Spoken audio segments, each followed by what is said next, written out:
Thank you. I'm back. I had a knock at the door. Someone had requested a couple of books that I read, so they left them here, and I thought that was very nice.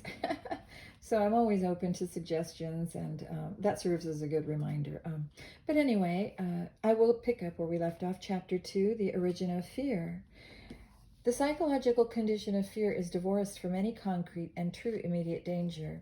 It comes in many forms: unease, worry, anxiety, nervousness, tension, dread, phobia, and so on. This kind of psychological fear is always of something that might happen, not of something that is happening. You are in the here and now, while your mind is in the future. This creates an anxiety gap. And if you are identified with your mind and have lost touch with the power and simplicity of the now, that anxiety gap will be your constant companion. You can always cope with the present moment, but you cannot cope with something that is only a mind projection. You cannot cope with the future. Moreover, as long as you are identified with your mind, the ego runs your life. Because of its phantom nature, and despite elaborate defense mechanisms, the ego is very vulnerable and insecure, and it sees itself as constantly under threat.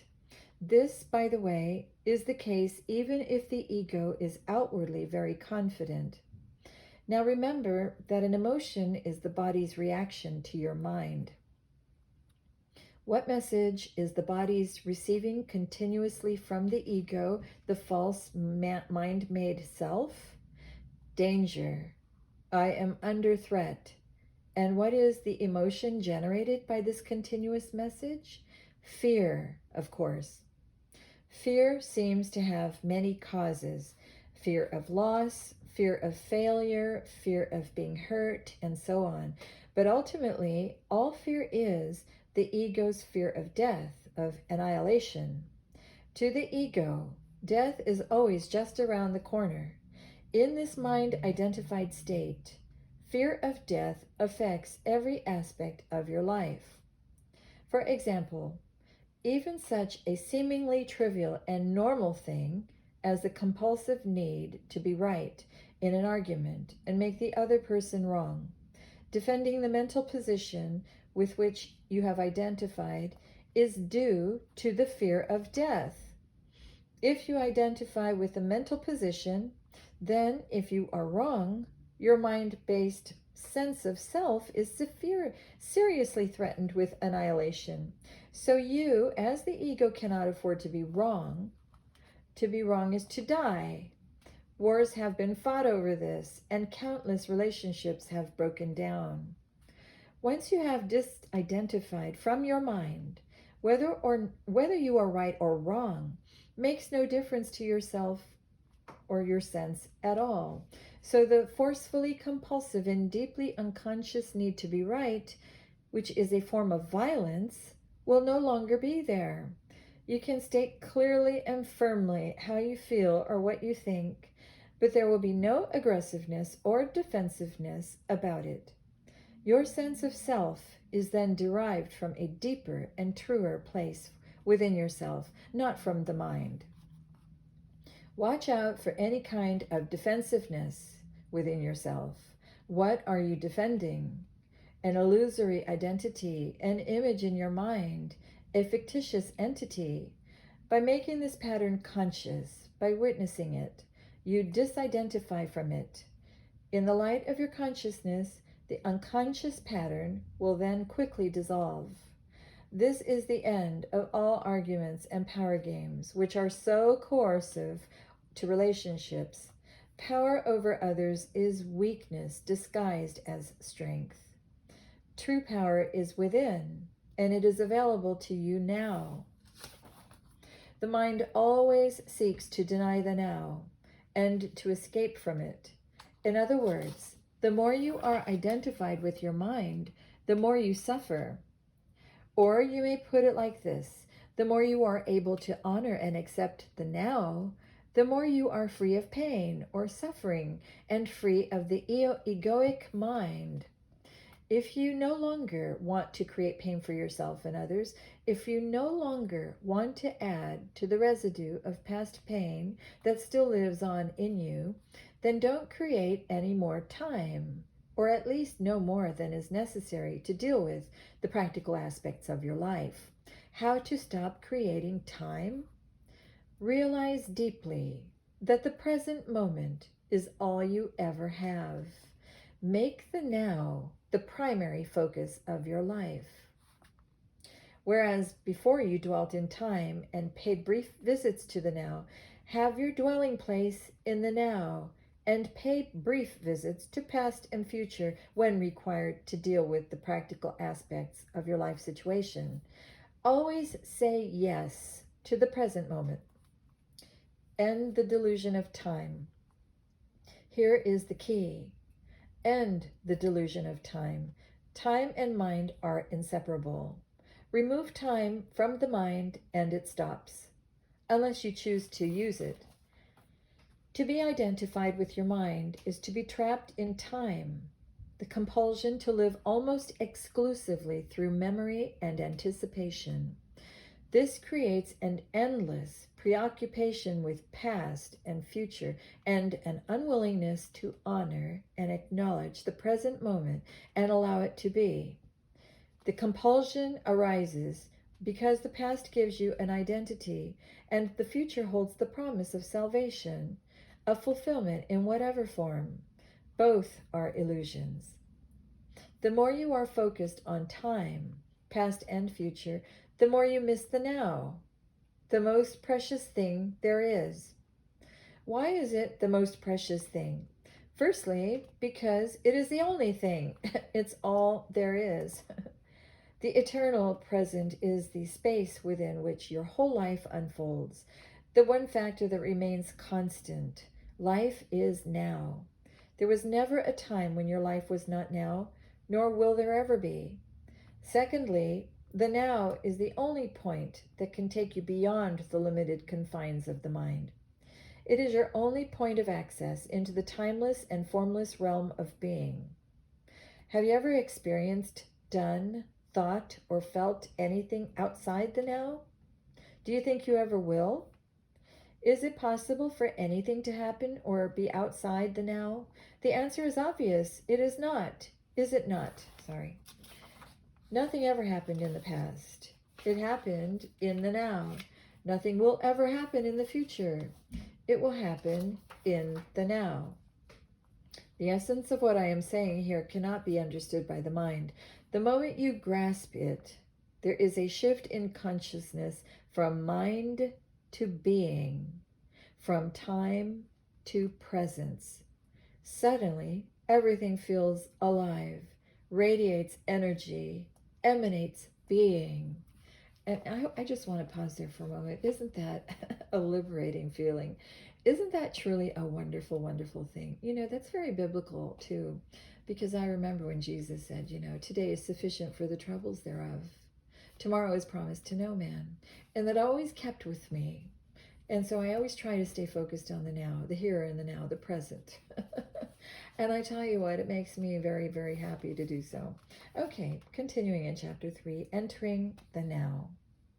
With the timeless dimension comes a different kind of knowing, one that does not kill the spirit that lives within every creature and everything. A knowing that does not destroy the sacredness and mystery of life, but contains a deep love and reverence for all that is, a knowing of which the mind knows nothing. Break the old pattern of present moment denial and present moment resistance. Make it your practice to withdraw attention from past and future whenever they are not needed.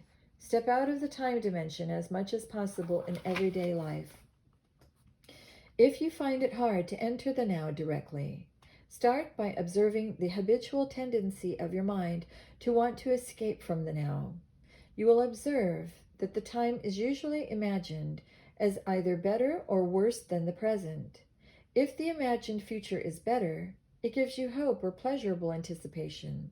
But if it is worse, it creates anxiety. Both are illusory. Through self-observation, more presence comes into your life automatically. The moment you realize you are not present, you are present. Whenever you are able to observe your mind, you are no longer trapped in it. Another factor has come in, something that is not of the mind, the witnessing presence.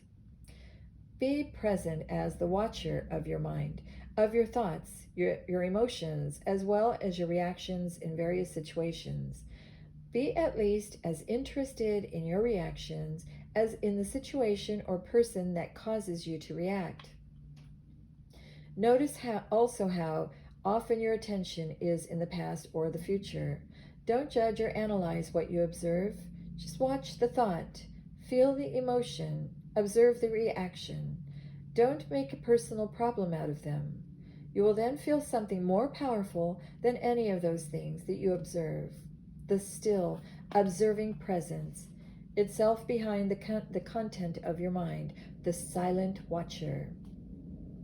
Intense presence is needed when certain situations trigger a reaction with a strong emotional charge, such as when your self-image is threatened, a challenge comes into your life that triggers fear, things go wrong, or an emotional complex from the past is brought up. In those instances, the tendency is for you to become unconscious. The reaction or emotion takes you over. You become it. You act it out. You justify, make wrong, attack, defend, except that it isn't you. It's the reactive pattern, the mind in its habitual survival mode. Identification with the mind gives it more energy. Observation of the mind withdraws energy from it. Identification with the mind creates more time. Observation of the mind opens up the dimension of the timeless. The energy that is withdrawn from the mind turns into presence. Once you can feel what it means to be present, it becomes much easier to simply choose to step out of the time dimension whenever time is not needed for practical purposes and move more deeply into the now. This does not impair your ability to use time, past or future, when you need to refer to it for practical matters, nor does it impair your ability to use your mind. In fact, it enhances it. When you do use your mind, it will be sharper, more focused. The enlightened person's main focus of attention is always the now, but they are still peripherally aware of time. In other words, they continue to use clock time, but are free of psychological time. Letting go of psychological time. Learn to use time in the practical aspects of your life. We may call this clock time, but immediately return to present moment awareness when those practical matters have been dealt with. In this way, there will be no buildup of psychological time, which is identification with the past and continuous compulsive projection into the future. If you set yourself a goal and work toward it, you are using clock time. You are aware of where you want to go, but you honor and give your fullest attention to the step that you are taking at this moment.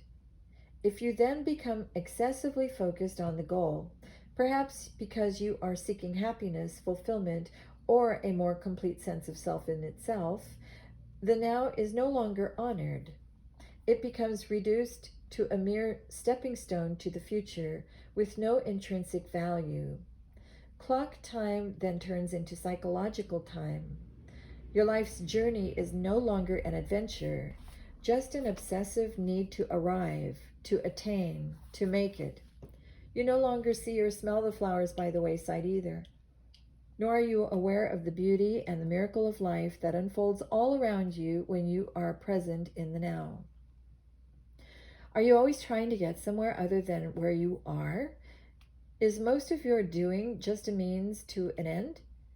Is fulfillment always just around the corner or confined to short-lived pleasures, such as sex, food, drink, drugs, or thrills and excitement? Are you always focused on becoming, achieving, and attaining, or alternatively chasing some new thrill or pleasure? Do you believe that if you acquire more things, you will become more fulfilled, good enough, or psychologically complete? Are you waiting for a man or woman to give meaning to your life?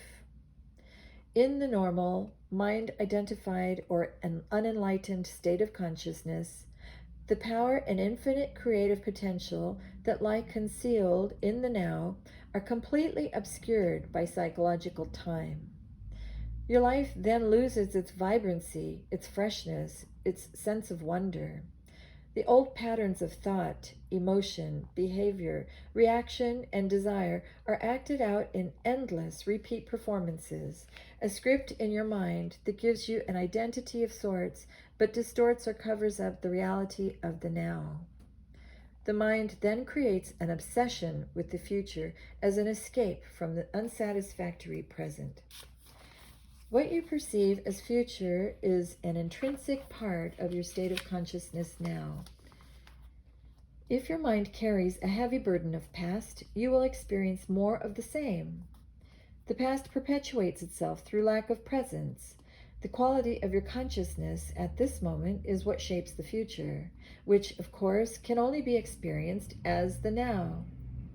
If it is the quality of your consciousness at this moment that determines the future, then what is that determines the quality of your consciousness? Your degree of presence. So the only place where true change can occur and where the past can be dissolved is the now. You may find it hard to recognize that time is the cause of your suffering or your problems. You believe that they are caused by specific situations in your life and seen from a conventional viewpoint. That is true. But until you have dealt with the basic problem-making dysfunction of the mind, its attachment to past and future and denial of the now, problems are actually interchangeable. If all your problems or perceived causes of suffering or unhappiness were miraculously removed for you today, but you had not become more present, more conscious, you would soon find yourself with a similar set of problems or causes of suffering, like a shadow that follows you wherever you go. Ultimately, there is only one problem: the time-bound mind itself. There is no salvation in time. You cannot be free in the future. Presence is the key to freedom, so you can only be free now. Finding the life underneath your life situation. What you refer to as your life should be more accurately be called your life situation. It is psychological time, past and future. Certain things in the past didn't go the way you wanted them to go. You are still resisting what happened in the past, and now you are resisting what it is. What is. Hope is what keeps you going, but hope keeps you focused on the future, and this continued focus perpetuates your denial of the now, and therefore your unhappiness. Forget about your life situation for a while and pay attention to your life. Your life situation exists in time. Your life is now. Your life situation is mind stuff. Your life is real. Find the narrow gate that leads to life. It is called the now. And I just want to stop there for a moment and interject.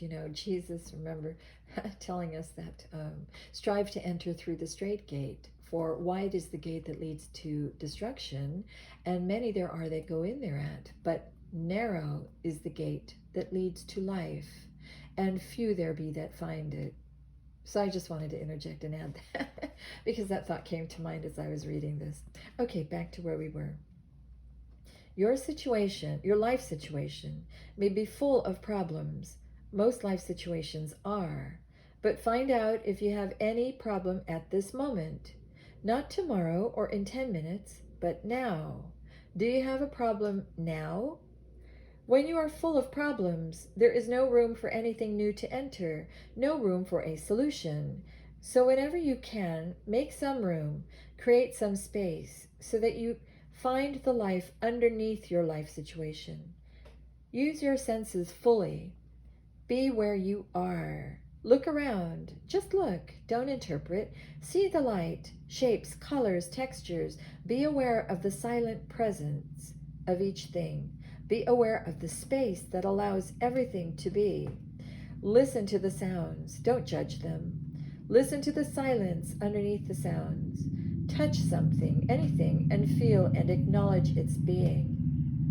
Observe the rhythm of your breathing. Feel the air flowing in and out. Feel the life energy inside your body. Allow everything to be, within and without. Allow the isness of all things.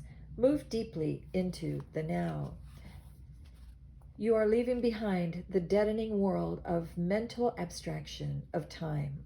You are getting out of the insane mind that is draining you of life energy, just as it is slowly poisoning and destroying the earth. You are awakening out of the dream of time into the present. All problems are illusions of the mind. Focus your attention on the now and tell me what problem you have at this moment. I am not getting any answer because it is impossible to have a problem when your attention is fully in the now. A situation needs to be either dealt with or accepted. Why make it into a problem? The mind unconsciously loves problems because they give you an identity of sorts. This is normal, and it is insane. Problem means that you are dwelling on a situation mentally without there being a true intention or possibility of taking action now, and that you are unconsciously making it part of your sense of self.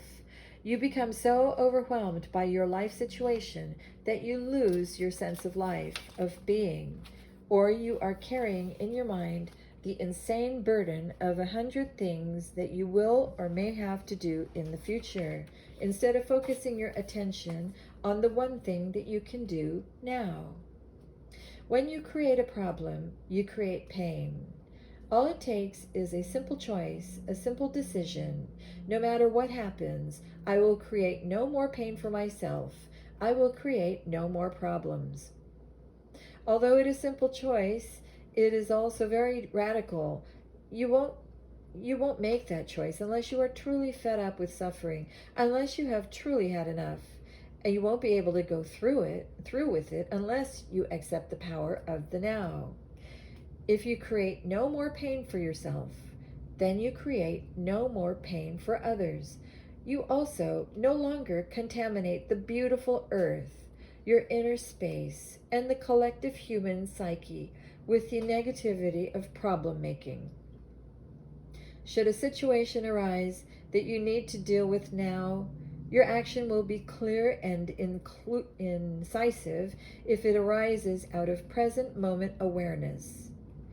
It is also more likely to be effective. It will not be a reaction coming from the past conditioning of your mind, but an intuitive response to the situation. In other instances, when the time-bound mind would have reacted, you will find it more effective to do nothing, just stay centered in the now.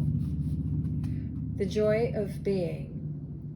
To alert you that you have allowed yourself to be taken over by psychological time, you can use a simple criterion. Ask yourself, is there joy, ease, and lightness in what I am doing? If there isn't, then time is covering up the present moment, and life is perceived as a burden or a struggle. If there is no joy, ease, or lightness in what you are doing, it does not necessarily mean that you need to change what you are doing. It may be sufficient to change the how. How is always more important than what. See if you can give much more attention to the doing than to the result that you want to achieve through it. Give your fullest attention to whatever the moment presents.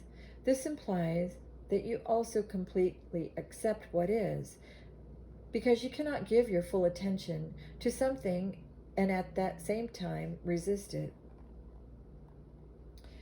As soon as you honor the present moment, all unhappiness and struggle dissolve, and life begins to flow with joy and ease. When you act out of present moment awareness, whatever you do becomes imbued with a sense of quality, care, and love, even the most simple action. Do not be concerned with the fruit of your action. Just give attention to the action itself. The fruit will come of its own accord. This is a powerful spiritual practice. And I want to interject there just for a moment because another thought came to mind, and I hope you don't mind. Forgive me. But I always, in everything that I do, I always enjoy reading for one thing and doing other things, but whatever I do, I always focus on the activity and not the outcome. I never worry about the outcome. I just put what I love to do out there. If I have one subscriber, well, that one subscriber, I value intrinsically every single person, and I know that whoever it might be that listens, if it helped them in some small way, shape, or form, that is a blessing. And so I always focus on the activity and never the outcome. The outcome, it'll all work out for itself. So that takes off the burden of stress or worries or concerns, things like that. I'm kind of allergic to that, but anyway, I'll get back to our reading. When the compulsive striving away from the now ceases, the joy of being flows into everything you do. The moment your attention turns to the now, you feel a presence, a stillness, a peace. You no longer depend on the future for fulfillment and satisfaction. You don't look to it for salvation. Therefore, you are not attached to the results.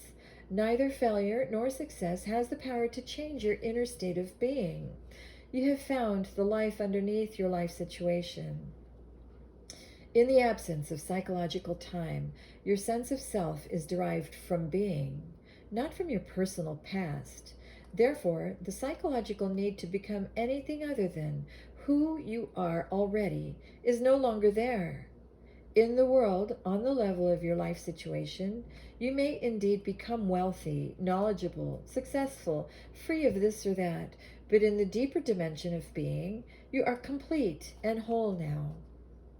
The timeless state of consciousness, when every cell of your body is so present that it feels vibrant with life, and when you can feel that life every moment as the joy of being, then it can be said that you are free of time. This is so true. Oh my goodness. I'm excited to read this to you. I really am. To be free of time is to be free of the psychological need of the past for your identity and the future for your fulfillment. It represents the most profound transformation of consciousness that you can imagine. It makes me happy, and it does me very good to read to you this book. It really does. When you have had your first few glimpses of the timeless state of consciousness, you begin to move back and forth between the dimensions of time and presence. First, you become aware of just how rarely your attention is truly in the now. But to know that you are not present is a great success. That knowing is presence, even if initially it only lasts for a couple of seconds of clock time before it is lost again. Then, with increasing frequency, you choose to have the focus of your consciousness in the present moment rather than in the past or future. And whenever you realize that you had lost the now, you are able to stay in it, not just for a couple of seconds, but for longer periods, as perceived from the external perspective of clock time.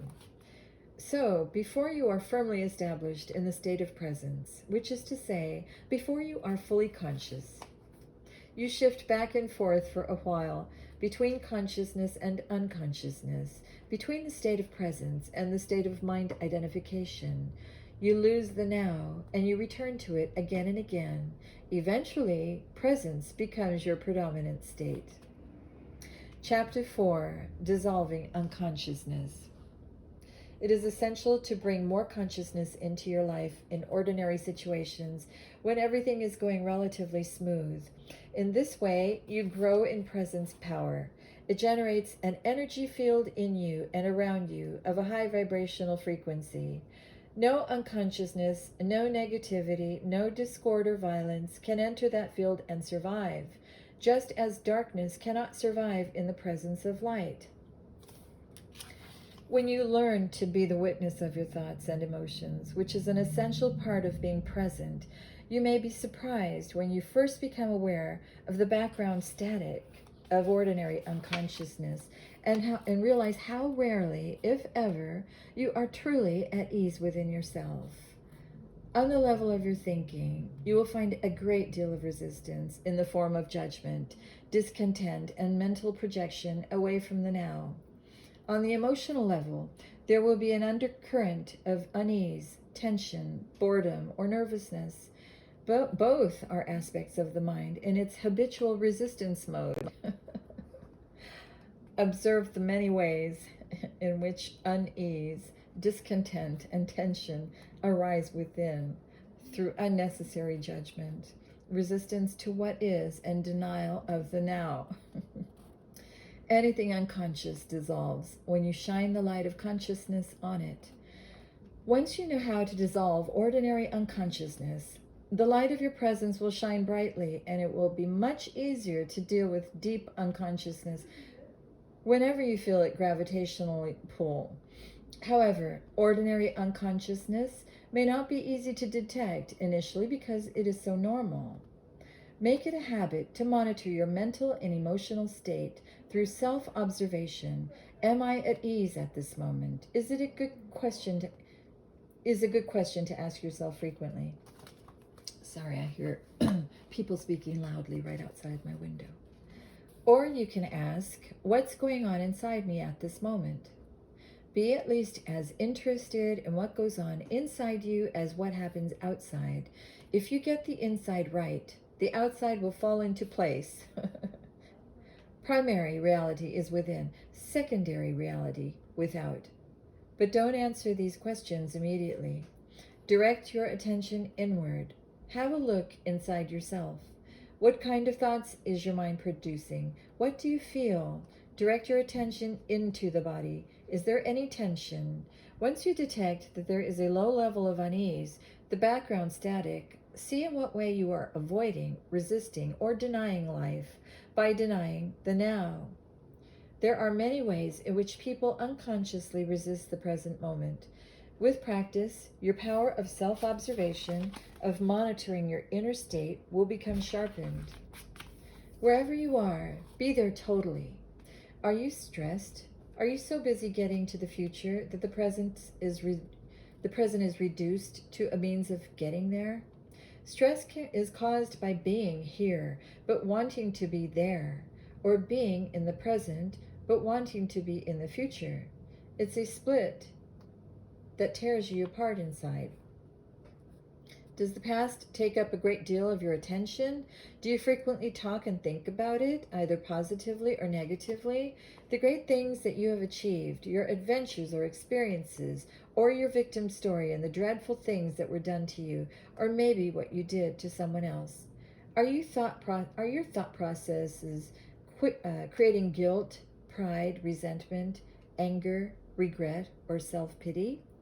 Then you are not only reinforcing a false sense of self, but also helping to accelerate your body's aging process by creating an accumulation of past in your psyche. Verify this for yourself by observing those around you who have a strong tendency to hold on to the past. Die to the past every moment. I'm sorry, I've got to add one more. No. I remember when Jesus was told to seek ye the kingdom of God, that the kingdom of heaven is within you, and to seek first the kingdom of heaven, and everything else takes care of itself. You know, it's a very real truism. I just had to add, and also, you know, John the Baptist, when he was out in the wilderness preaching, you know, he ate locusts and honey. And one thing that he said that really stayed in my mind was the importance of he had to decrease while Christ consciousness, or while Christ increases. So we must decrease in order to increase. And I think this is what Eckhart Tolle is talking about. Christ consciousness. It's a consciousness of self-love, of loving. It's the highest vibration. And it happens when you go within. Okay, getting back to what I was saying.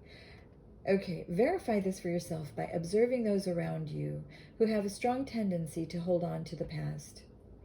Die to the past every moment. You don't need it. Only refer to it when it is absolutely relevant to the present. Feel the power of this moment and the fullness of being. Feel your presence. Are you worried? Do you have many what if thoughts? You are identified with your mind, which is projecting itself into an imaginary future situation and creating fear. There is no way that you can cope with such a situation because it doesn't exist. It's a mental phantom. You can stop this health and life corroding insanity simply by acknowledging the present moment. Become aware of your breathing. Feel the air flowing in and out of your body. Feel your inner energy field, all that you ever have to deal with, cope with in real life, as opposed to imaginary mind projections. Is this moment? Ask yourself what problem you have right now, not next year, tomorrow, or 5 minutes from now. What is wrong with this moment? You can always cope with the now, but you can never cope with the future, nor do you have to. The answer, the strength, the right action, or the resource will be there when you need it, not before and not after. Are you a habitual waiter? How much of your life do you spend waiting? What I call small-scale waiting is waiting in line at the post office, in a traffic jam, at the airport, or waiting for someone to arrive, to finish work, and so on. Large-scale waiting is waiting for the next vacation, for a better job, for the children to grow up, for a truly meaningful relationship, for success, to make money, to be important, to become enlightened. It is not uncommon for people to spend their whole life waiting to start living. Waiting is a state of mind. Basically, it means that you want the future, you don't want the present. You don't want what you've got, and you want what you haven't got. With every kind of waiting, you unconsciously create inner conflict between your here and now, where you don't want to be, and the projected future, where you want to be. This greatly reduces the quality of your life by making you lose the present. For example, many people are waiting for prosperity. It cannot come in the future.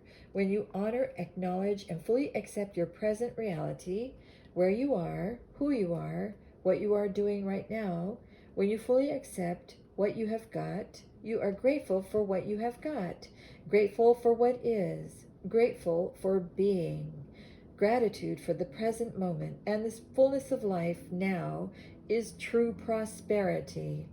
Hear, hear, and I second that. I have to say, I'm so sorry. I must interject and say how I agree exactly with this author. Oh my goodness. He gets me. It cannot come in the future. Then in time, that prosperity manifests for you in various ways. If you are dissatisfied with what you have got, or even frustrated or angry about your present lack, that may motivate you to become rich. But even if you do make millions, you will continue to experience the inner condition of lack, and deep down, you will continue to feel unfulfilled. You may have been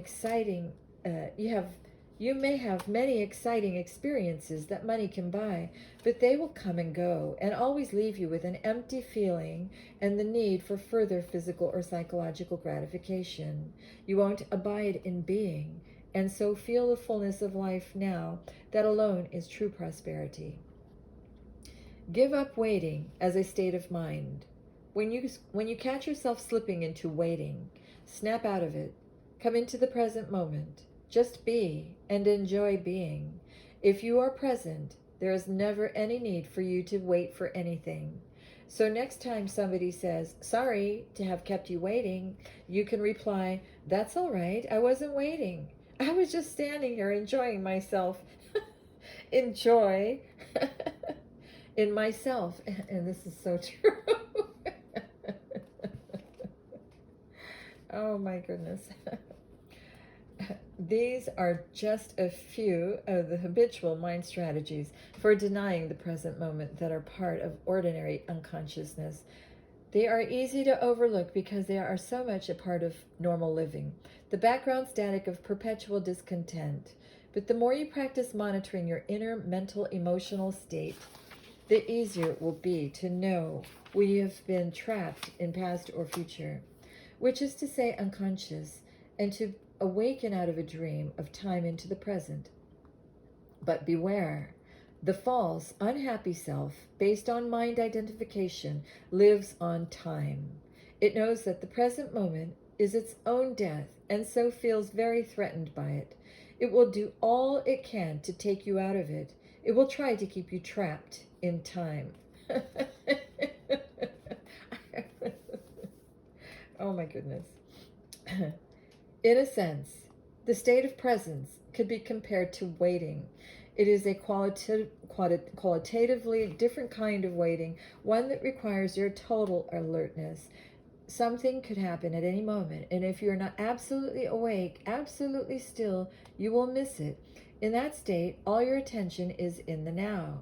There is none left for daydreaming, thinking, remembering, anticipating. There is no tension in it, no fear, just alert presence.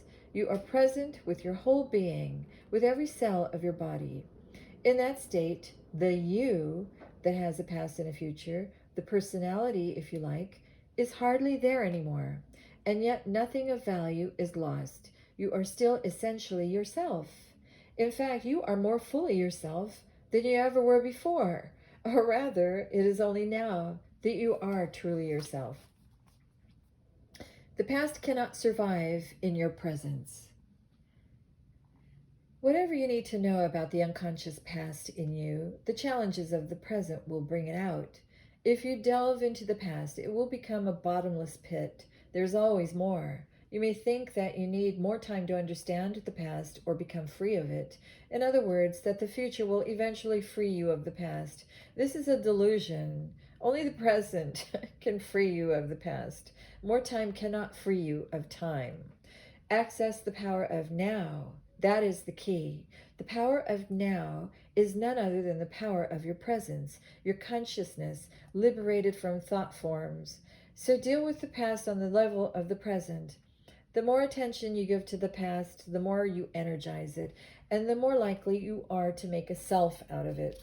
Don't misunderstand. Attention is essential, but not to the past as past. Give attention to the present. Give attention to your behavior, to your reactions, moods, your thoughts, emotions, fears, and desires as they occur in the present. There's the past in you. If you can be present enough to watch all those things, not critically or analytically, but non-judgmentally, then you are dealing with the past and dissolving it through the power of your presence. You cannot find yourself by going into the past. You find yourself by coming into the present. Chapter 5. Beauty arises in the stillness of your presence. Presence is needed to become aware of the beauty, the majesty, the sacredness of nature. Have you ever gazed up into the infinity of space on a clear night, awestruck by the absolute stillness and inconceivable vastness of it? Have you listened, truly listened, to the sound of a mountain stream in the forest, or to the song of a blackbird at dusk on a quiet summer night?